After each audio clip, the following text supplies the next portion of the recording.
So after debunking the Exodus story concerning evidence of chariot wheels found under the Red Sea, this gentleman, Ray, brought up Solomon's pillars as evidence of the fact of the Exodus story actually happening. Now, if you don't know what Solomon's pillars are, and you have to dig deeper than if you just put in Solomon's pillars, if you put that in, you're going to get Boaz and Jashin, which are supposed to be two pillars at the front entrance of the first temple that was supposedly built by Solomon. And I say supposedly for a reason. You'll have to listen to get there. The Solomon's pillars to which he is speaking of, which I believe he's speaking of, is actually a two-parter. The first part is the fact that it is supposed that Solomon had went and dedicated two pillars at the Gulf of Aqaba, showing the spot where the Israelites came across the Red Sea and then built 12 pillars representing the 12 tribes of Israel, and then made sacrifice to their deity, and the Ten Commandments was brought to them. Well, the problem with this site to which he is claiming is that every biblical archaeologist do not claim it to be, yes, this is it, because there's zero evidence that it was built by the Israelites. It was built at the time frame that they would have crossed the Red Sea, which would have been in the 13th century BCE. As a matter of fact, some of the inscriptions and things that are found there is text from the Egyptian Book of the Dead, a portrait of Hathor, cat emblems, which we know were worshipped by the Egyptians, and other Egyptian worship material. Now, archaeologists at this site have found the remains of animals that were burned and sacrificed, but the Egyptians burned and sacrificed animals. The Shashu sacrificed animals. A whole bunch of people sacrificed animals. All the different Canaanite tribes sacrificed animals. All the other nomadic tribes in that area, the Midianites, sacrificed animals.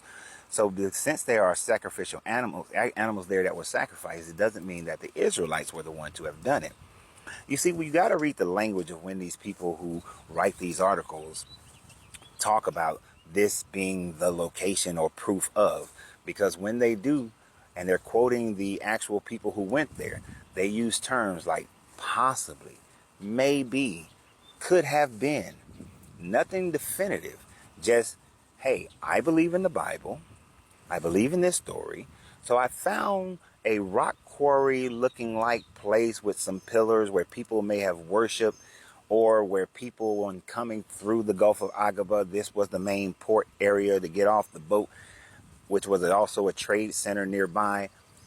This is probably what happened. It was our people there, when there's actually no emphatic evidence that shows who built it, when it was built, why it was built, other than the fact of the Egyptian artifacts that were found there.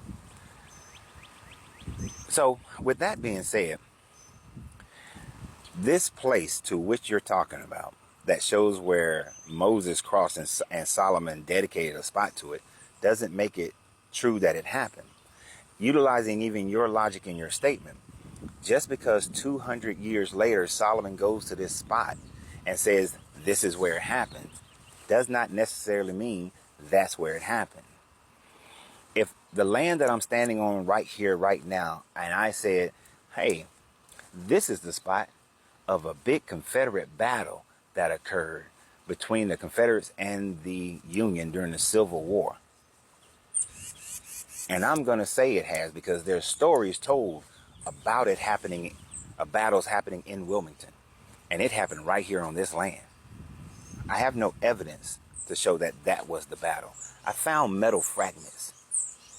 But without knowing those metal fragments, without them having some inscription of the Union or the Confederacy, they're just metal fragments. They could be bullets of any sort from any time frame.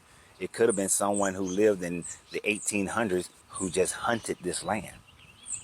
So you need inscriptions. You need pottery. You need something that will substantiate that it was the Israelites who came across during that time. You need those 12 pillars to have on them, in their language, the 12 tribes of Israel and to be dated for that time frame.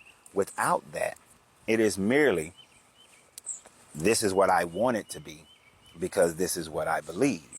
But since you mentioned Solomon, it is also highly unlikely that Solomon would have went to this length or been able to go down and put those pillars in that area at the time frame to which Solomon supposedly would have existed if he ever existed. You see, the problem with the understanding of this time frame of David and Solomon, it is not that David and Solomon didn't exist or possibly could have existed. It's possible that they existed. But did they exist at the level to which the Bible and Bible readers and believers believe that they existed with this great kingdom? It is actually highly unlikely that they did. Understanding history, as I explained in the other Exodus video, after the Bronze Age collapsed and Egypt lost control of the Sinai Peninsula and the Levant, the different Canaanite tribes was fighting to see who was going to be in charge. One of the largest groups at that time frame were the Edomites. And the Edomites controlled a large portion of the Sinai Peninsula and in the Levant. They were an older tribe and a stronger tribe. It is most likely that these tribes of David and Solomon, although very large, but they were nomadic, and David and Solomon were more like a sheik, a person of great power and influence, but very still nomadic and controlled very little on the national scene. This is why you don't see any structures from their time frame. This is also why you don't see any pottery from their time frame. We have one inscription that says House of David. That is it. Just one. But it doesn't denote how large or how powerful that House of David was. The fact that these were a hillside nomadic tribe in the Levant, it is unlikely they traveled all the way down to the Gulf of Aqaba to erect these pillars through enemy territory. Most likely, this is something that was placed there that was a representation of someone else. Because when you look at the Book of Kings and the dedication of the Temple of Solomon, the first temple, the English version says that after the dedication of the first temple, the people left and went to their houses. But in the Hebrew, it says the people left and went to their tents. The English translation is a mistranslation, and the people went to their tents, indicating they were still, more than likely, a nomadic people and not this great Israelite nation that you would want them to be under David and under Solomon. The northern Israelite kingdom didn't truly become that kingdom of the northern Israelites until around 800 BCE, 700 BCE. Hezekiah being one of the primary first ones. So, and even at that state, they were still not much more than a vassal state or always under heavy attack from the Assyrians. Prior to that, the Hittites were losing out their lifestyle because of the Bronze Age collapse, as well as everybody else. And with there being a drought going on, most likely, it is unlikely they made this trip into the desert. But you can keep on believing, that's fine. But when you do your archaeological research, call it for what it truly is, not for what you desire it to be. But y'all have a great day.